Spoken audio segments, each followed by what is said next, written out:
My name is Ian Bell. I own Sustainable Marine Canada in London, Ontario, just a local fish store, and I have an online store as well. The talk today is going to be about my experience going down and working with the Cayman Eco Divers in the Cayman Islands last August.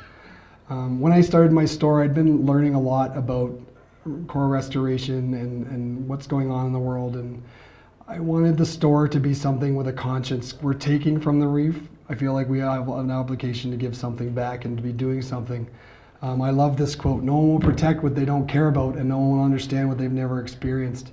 And I think it's incumbent on all of us as reef keepers to be sharing what we do know and what's the information that's out there with other people in our lives that don't understand, because the only way that it's going to get fixed is if people start understanding what it is and why it's important. So that was what led me to start being involved with the coral restoration program. I have a friend that lives in the Cayman Islands, and he introduced me to the folks down there, and they were very welcoming, and it's been a great experience so far. So I'm just going to try and share this with you a bit today, tell you a bit about what they're doing, tell you how you can be involved. You can even go down and participate if you like. Cayman Eco Divers is based out of Grand Cayman.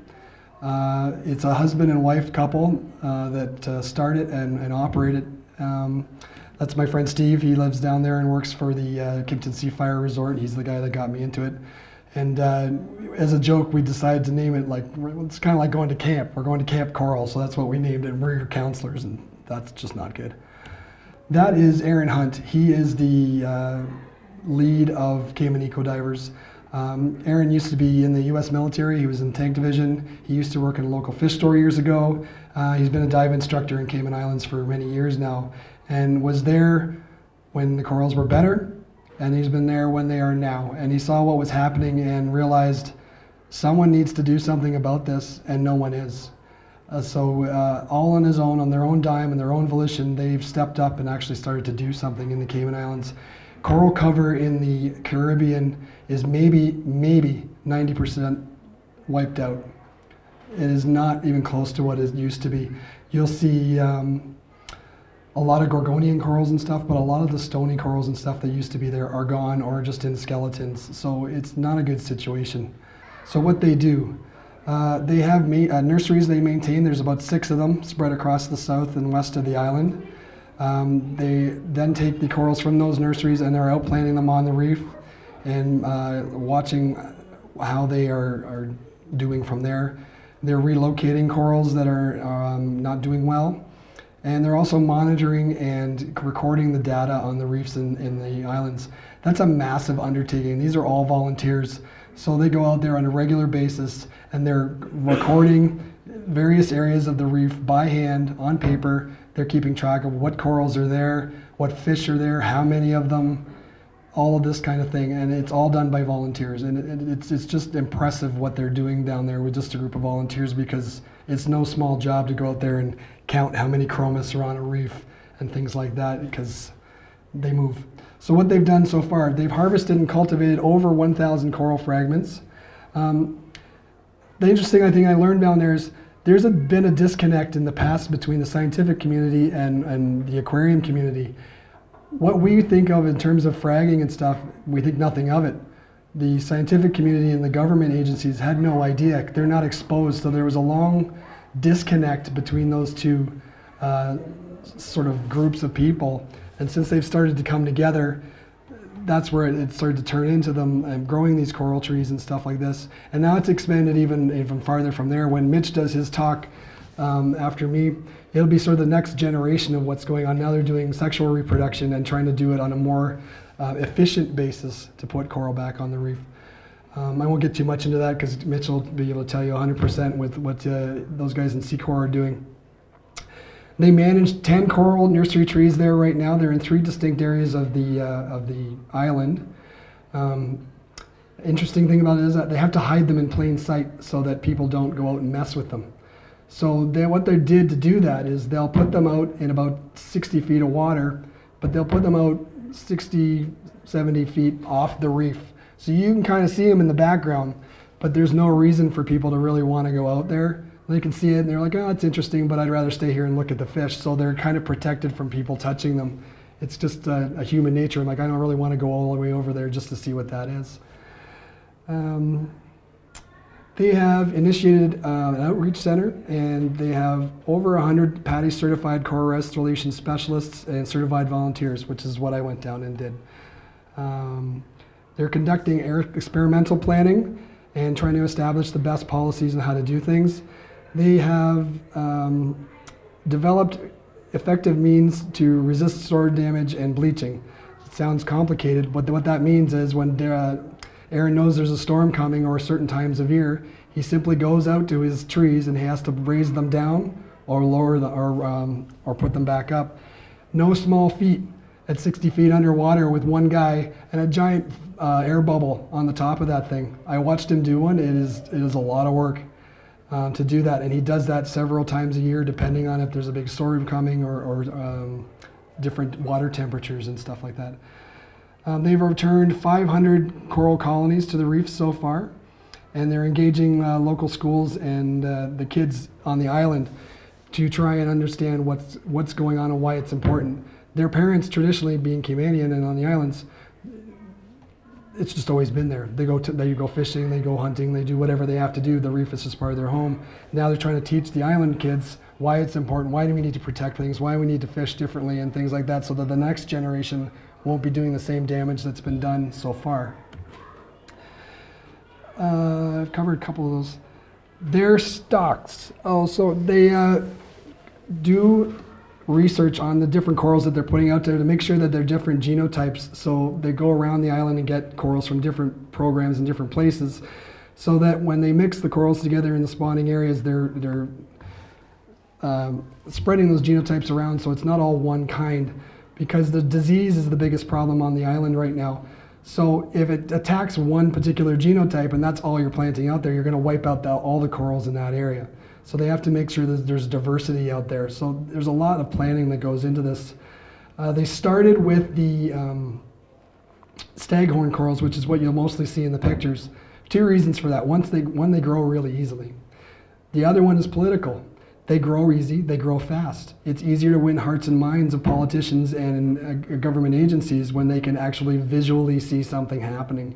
So if they took, say the pillar corals, for example, slow growing, not going to see much, harder to win them over, harder to get them on your side, harder to get the coral restoration program off the ground and getting people to buy in. What they're planning to do next, they're adding more coral outplanting sites. They're trying to spread them around the island. They've added elkhorn coral sites, and they have a 5 to 10 year plan on where they plan to see things go. The latest thing they've done is there's a big problem with the pillar coral. There's a disease hitting that right now. There's maybe 8 pillar corals around the entire island. 8. That's it. And when I was there, a diver reported that he found one and it was diseased. So while I was there, they actually went out there with the Cayman Department of Environment, assessed the problem, received permission from the government to harvest the healthy pieces, and they now have a coral tree that they're growing out there with 20 pieces on it. And I talked to Aaron 2 days ago, and they haven't lost a single piece. There's no signs of disease on it, and they're actually growing. So they can now maybe do something with those.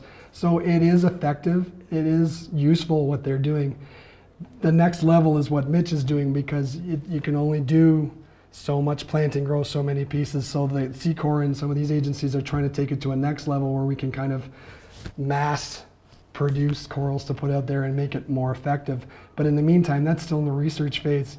So what all these other places are doing on the islands is grassroots. This is what we can do now to get corals back out on the reef. They have 8 new sites planned for this year along 7 Mile Beach. If you see a map of Cayman, it kind of is a big U shape. So on the west side of the island is a big long beach, and it comes down the south. And most of the stuff they're doing right now is planted sort of along the west and down the one side. The unique thing about Cayman is it used to be, years ago, it was 300-foot cliffs. It was way out of the water, but water has raised over the time. Now it's a very shallow island. So it kind of comes out in a slope like that and then drops right off. But the way the currents go in that area, one day they can be going one way and one day they can be going next. So they've put a lot of thought into where they've planted their trees and for the spawning, because at one point during the day, the current will come through and roll the spawn this way, and then it rolls it back that way. And what they've seen from that is between two of their sites, there's a definite increase in coral growth in that area by the counts that they've been doing. You can go a little bit this way, and it drops right off. You go a little bit that way, it drops right off. So it does prove that it works, which we really proved this year when we went out and watched the spawn at night and witnessed that they're spawning right off the coral trees. So what they're doing is effective, and that was kind of key in their whole plan, was to be able to now show the Cayman government this worked, it's spawning, we're making progress, and now they're starting to get them to buy in and actually become part of the program. You would think it would be easy, but politicians think different than the rest of us, right? I won't read all of this for you, but it goes into their survey data, what they're finding out.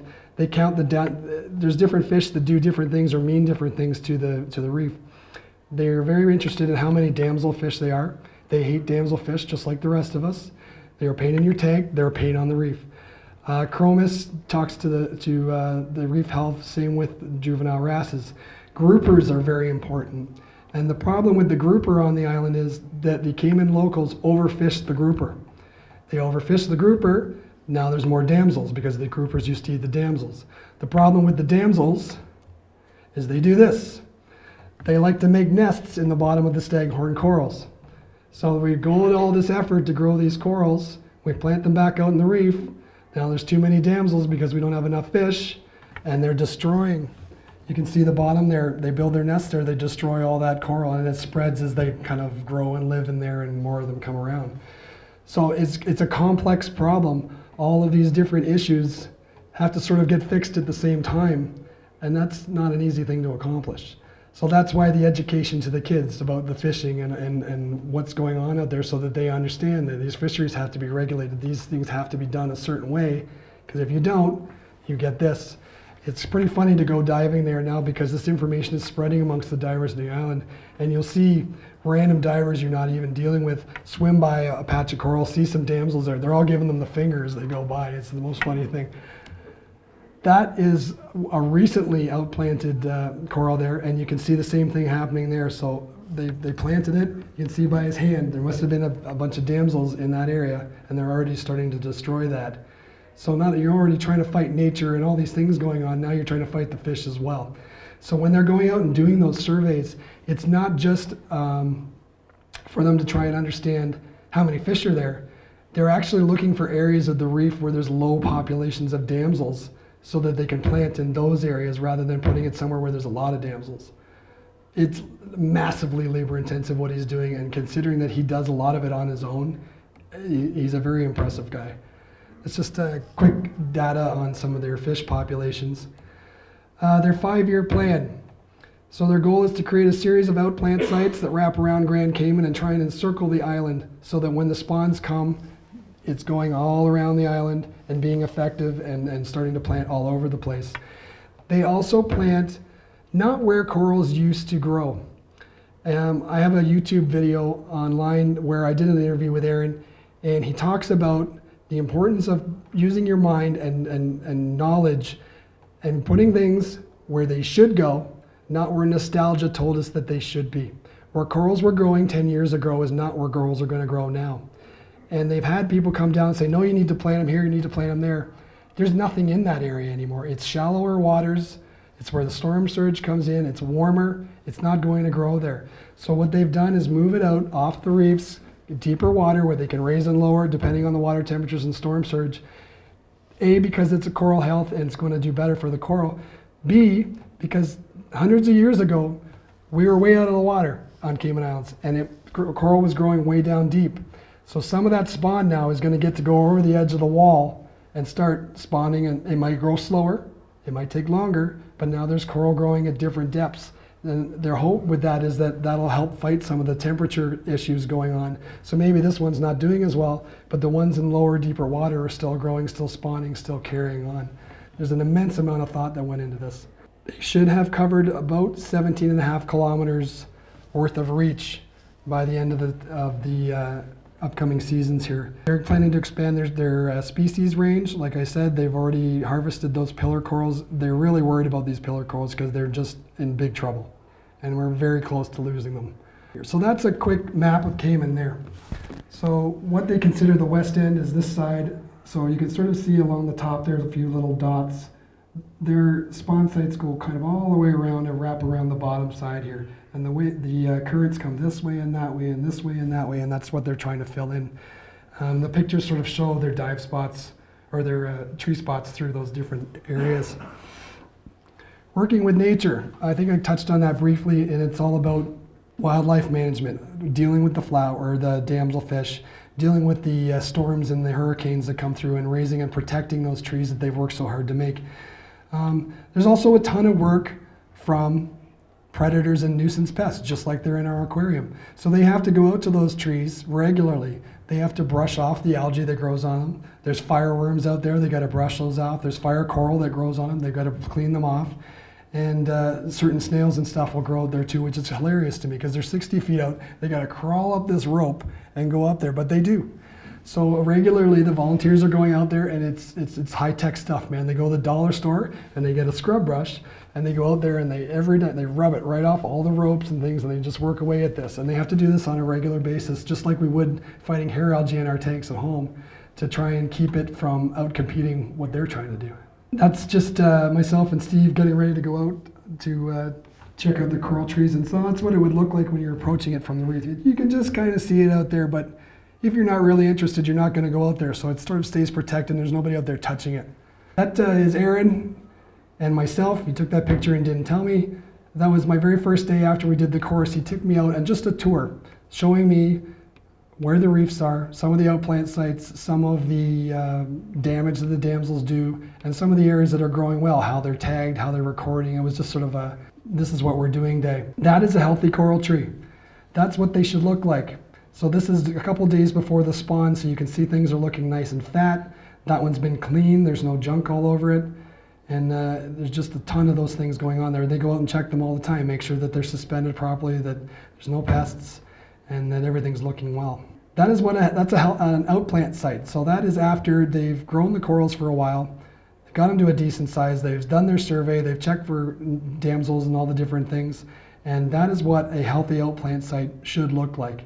They are growing, there are more of them, and they are, some of them now starting to find that are growing that they didn't plant. They came from the spawns, so their work is working.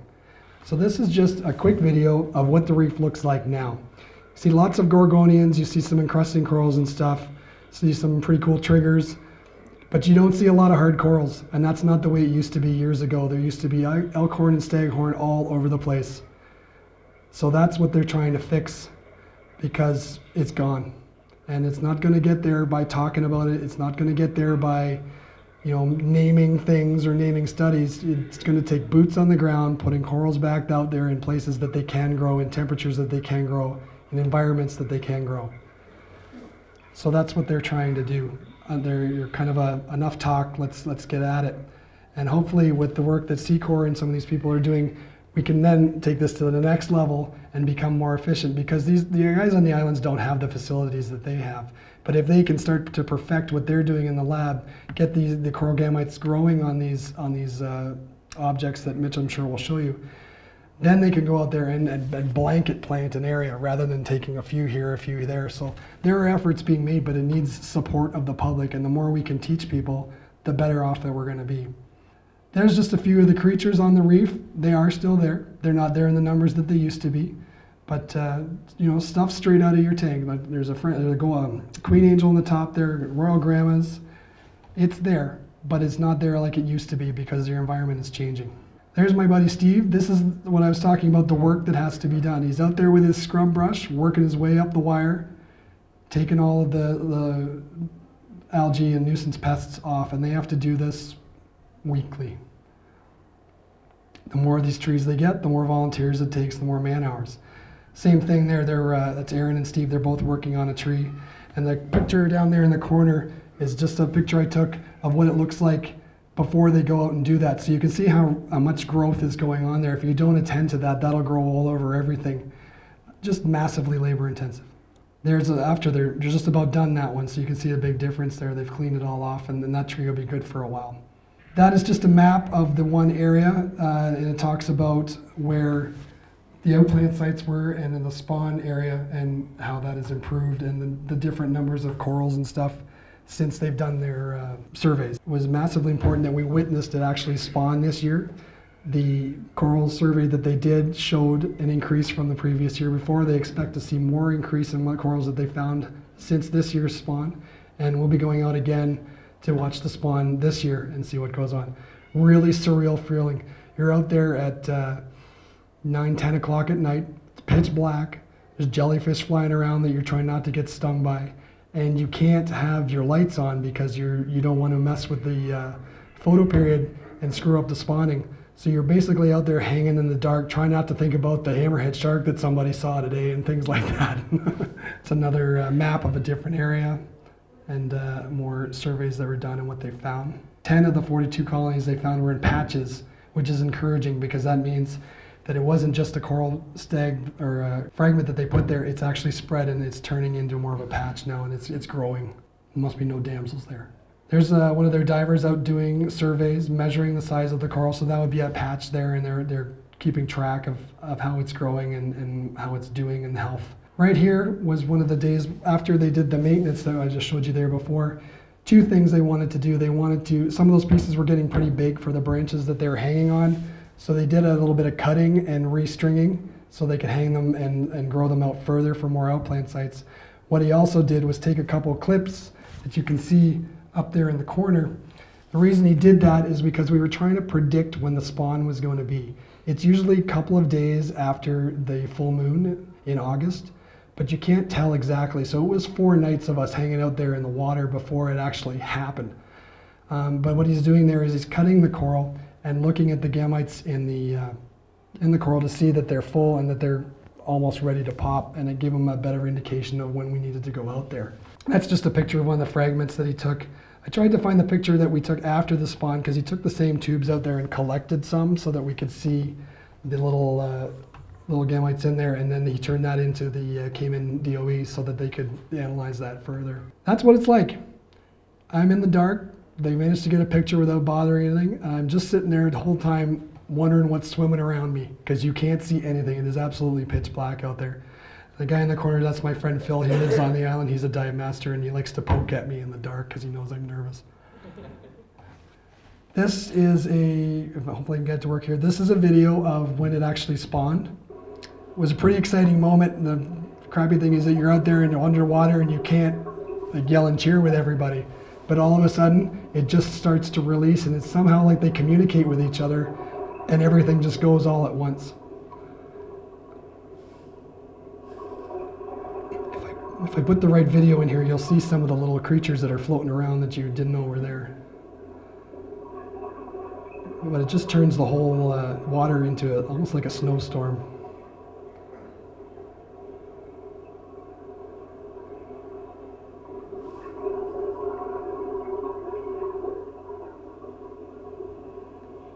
Pretty exciting moment, especially for Aaron, of all the work and dedication that he's put into to be actually able to go out there and see all of his work come to fruition and know that he's done something. I don't think I could explain the happiness on his face when he came out of the water.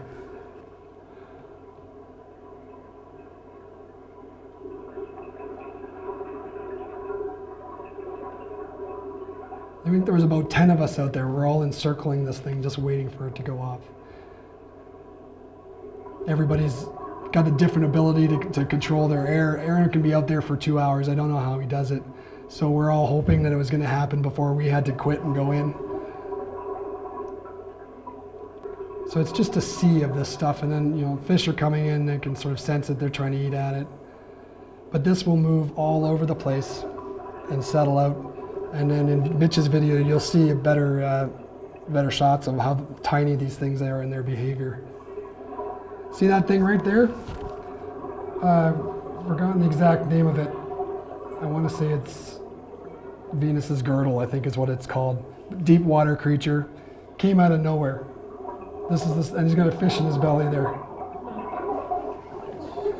We had no idea he was there. He just appeared. So this is the pillar coral that I was talking about before. There are 8 of these around Cayman right now. And as you can see, most of it is in trouble. And it's dying off from disease. So this is the stuff that he went out with the Cayman Department of Environment, and they harvested some of this with their permission. They had to get permission from the government to do this because they're pretty protective of their reefs, although they haven't kind of known what to do till recently. They harvested a bunch of it. That's Aaron swimming by, one of them there. And he's made a tree. So there's somewhere out there right now, he's probably not telling a lot of people where it is. There's a tree of 20 pieces of pillar coral. And he told me the other day, he's had no losses and it's growing and they're gonna be able to do something with it. The only problem they had was one piece fell off its mount, but he was able to go down, resurrect it, put it back on its mount, and everything's going really well there. So we're anxious to see where that goes and if they'll expand that program and what more they can do. Just a couple other pictures here really quick. That's my little friend that I found, and he just followed me around for a good hour and a half. There are turtles all over that island, and they're just happy to see you. They're just a playmate to them. They're not intimidated at all. And finally, there's a lot of celebrating that goes on that island, and we were pretty excited that night, and that's what happens. So that's a quick overview of my trip down there. They are always looking for donations. I'm assisting them in getting donations because they've got to pay for tanks, they've got to pay for dive gear, they've got to pay, there's all sorts of costs that they have that they're trying to increase funding for. If you want to go down and participate in yourself, you can do that. There's probably a few of us. I think Devin's maybe going to join me, and Mitch and a couple other people. They have a program where you can go down for a week. They will pay, your fee includes your lodging and all of this. They'll give you a lesson the day you arrive on a mandatory government regulated program. Before they'll even let you go out to the trees, they'll teach you about what's going on, the process, how to touch them, how to deal with it, all of that. And then they'll start taking you out there. If you're not a certified diver, they'll make you a certified open water diver as part of this program. And then the rest of the week you'll go down there and participate. They'll get you out there cleaning, they'll get you out there counting fish, they'll doing surveys and enjoying the island the whole time as you go. And they're really encouraging people to come down and do that. One, it's an awesome experience. You're never gonna get an education like that. Two, you're gonna come back enthused and you're gonna tell other people about it, and that helps the whole cause. And the more people that know about it, like I said at the beginning of the talk, the more we can teach others to care, the better this is going to get. And that's really what we have to do, because we have people out there trying to tell us that science isn't real and there's no global warming and all of these sorts of things. I won't mention any names south of the border, but it's real and it's happening. And if you go out there and see it for yourself, people will trust people that they know. So I encourage any of you that have the wish or desire to do that to please do so, because you'll never regret it. Thanks for putting up with my voice, guys, and that's all I got.